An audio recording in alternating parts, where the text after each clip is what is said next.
Bismillahirrahmanirrahim. Assalamualaikum warahmatullahi wabarakatuh. Alhamdulillahi rabbil alamin alladzi farada 'alaina az-zakata wa syara'a lana al-infaqa was-sadaqata litazkiyati anfusina min razilatil buhli wa litathhiri amwalina min huquqil mustahiqin. Asyhadu an la ilaha illallah wahdahu la syarika lah wa asyhadu anna Muhammadan abduhu wa rasuluhu man la nabiyya ba'dah. Wa qala Allah ta'ala fil Qur'anil Karim, a'udzu billahi minasy syaithanir rajim, khudh min amwalihim shadaqatan tutahhiruhum wa tuzakkihim biha ila akhir ayat. Wa qala aqimus salata wa atuz zakata. Wa qala Rasulullah sallallahu alaihi wa alihi wasallam, arba'atun la yajiduna rihal jannah wa inna rihaha la yujadu min masirati 500 amin, al-bahilu wal mannanu wa mudminul hamru wal aqulil walidain, rawahu Tirmidzi wa ghairuh. Hadirin kaum muslimin dan muslimat yang insyaallah kesemuanya dirahmati dicintai Allah Subhanahu wa taala. Kesempatan yang baik ini kita akan membahas sebuah kajian yang berjudul orang yang tidak berzakat tidak akan mencium baunya surga. Hadirin kaum muslimin muslimat yang dimuliakan dirahmati Allah Subhanahu wa taala, sudah menjadi suatu hal yang maklum bahwa setiap kita sangat mengidamkan, menginginkan keselamatan hidup, bukan saja hanya di dunia yang sementara ini, tetapi kehidupan tentunya yang abadi, yakni di akhirat nanti. Ini kita tambahkan ridho Allah dan surganya. Oleh karena itu sangat penting bagi kita orang beriman, kaum muslimin dan muslimat, memikirkan nasib akhirat kita di samping kita memikirkan nasib kebahagiaan kita di dunia yang sementara ini. Oleh karena itu kita harus memikirkan tentang bagaimana kita bisa selamat di kehidupan yang panjang, yang tiada akhir, yang perhitungan satu hari di akhirat sama dengan 1000 tahun di perhitungan dunia. Hadirin kaum muslimin dan muslimat yang dimuliakan dirahmati Allah Subhanahu wa taala, dalam sebuah hadis yang sahih yang diriwayatkan oleh Imam At-Tirmidzi dan yang lainnya, Rasulullah sallallahu alaihi wasallam bersabda, arba'atun la yajiduna rihal jannah, ada 4 golongan manusia nanti di hari kiamat, di akhirat, yang tidak akan diperkenankan oleh Allah untuk mendapatkan dan mencium baunya surga. Wa inna rihaha la yujadu min masiratu 500 amin. Padahal kata Rasulullah, surga itu saking keharumnya bisa dicium bau harumnya dari kejauhan perjalanan atau jarak 500 tahun perjalanan. Luar biasa. Siapakah 4 golongan itu? Yang pertama ini al-bahilu, orang yang bahil, yang kikir. Yang kedua yakni orang-orang yang sering mengungkit pemberian, al-mannan. Yang ketiga yakni orang-orang yang terus-menerus sampai matinya mengkonsumsi barang haram, yakni hal-hal yang memabukkan, minuman khamar dan yang sisanya.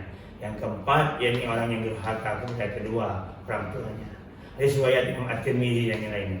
Yang paling penting kita tekankan di kesempatan ini adalah yang pertama. Database yang pertama, orang yang pertama kali kata Rasulullah nanti di akhirat jangankan masuk ke surga mencium baunya saja, tidak. Yakni al-bahil, orang yang kikir. Orang yang kikir diterangkan oleh para ulama dalam menjelaskan hadis ini ada 2 kategori orang yang kikir yang dimaksud Rasulullah dalam hadis ini. Yang pertama, orang yang ketika hartanya disampaikan oleh Allah pada nisab, batas wajib mengeluarkan zakat harta, dan juga sampai haul bagi yang berlaku haul tidak mengeluarkan zakat hartanya. Yang kedua, yakni bagi orang yang walaupun tidak sampai nisab hartanya wajib dizakatkan tetapi tidak mau bersedekah, berinfak, membantu orang-orang yang sulit dan susah. Inilah kelompok orang yang dikategorikan ke dalam golongan orang-orang yang baik. Hadirin kaum muslimin yang dimuliakan Allah Subhanahu wa taala, terutama yang paling kita tekankan adalah zakat harta. Ya, yakni zakat yang saat Allah memberikan kepada kita titipan harta dan sampai batas wajib dizakatkan, yakni sampai nisab, kita tidak mau mengeluarkan zakatnya karena kita menganggap dengan mengeluarkan zakat harta kita berkurang. Oleh karena itu, Orang seperti ini masuk dalam kategori orang-orang yang baik. Di antaranya, ya, zakat harta yang saat ini sangat mudah dihitung karena sudah tertera di dalam peraturan pemerintah PP 14 tahun 2014 dan Undang-Undang Nomor 23 tahun 2011, dan juga sudah dijelaskan oleh pakar para ulama ahli fikih tentang zakat harta. Di antaranya adalah zakat profesi, zakat penghasilan, upah dari hasil kerja, dari kerjaan kita yang halal. Sebagaimana yang Allah sebutkan di dalam Al-Quran, dalam surat Al-Baqarah ayat 97, A'udzubillahi minasyaitonirrajim, wa anfiqu min thayyibati ma kasabtum wa mimma akhrajna lakum minal ardh. Keluarkanlah zakat wajib dari hasil upah usahamu yang halal yang baik dan dari hasil bumi yang kami keluarkan rezeki daripadanya. Jadi secara langsung Allah Subhanahu wa taala 14 abad yang lalu sudah memberitahu bahwa zakat penghasilan atau upah atau hasil kerja, baik itu ASN, calon ASN, TNI Polri, pegawai BUMN, pegawai swasta yang jelas tertera di daftar gajinya yang mencapai batas nisab zakat profesi penghasilan sudah wajib mengeluarkan zakat penghasilan atau profesi, dan itu disetarakan oleh Allah dengan zakat pertanian. Karena Al-Baqarah 267 ayatnya profesi dengan pertanian sejajar. Menurut sebagian besar jumhur ulama ahli fikih, bahwa zakat profesi mengikuti zakat pertanian.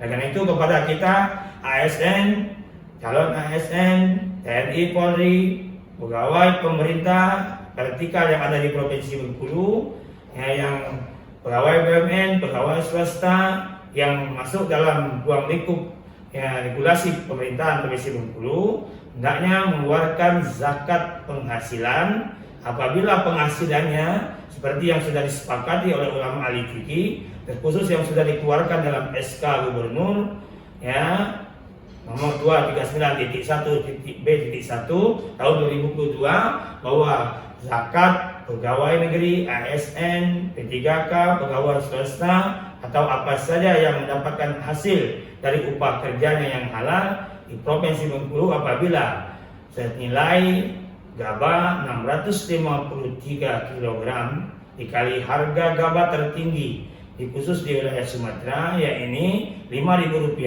atau lebih kurang kalau dirupiahkan dengan sekitar Rp3.200.000.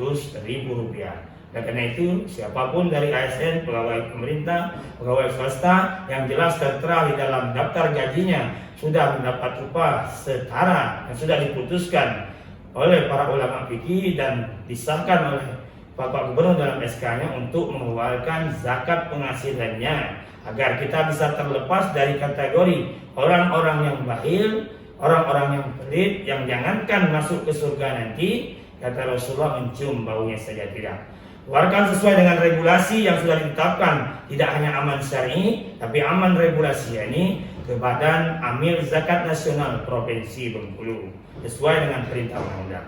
Demikian, semoga nasihat ini menjadi jalan keselamatan bagi kita sampai di kehidupan akhirat nanti. Amin, amin ya rabbal alamin. Aku qouli hadza, astaghfirullahaladzim. Wassalamualaikum warahmatullahi wabarakatuh.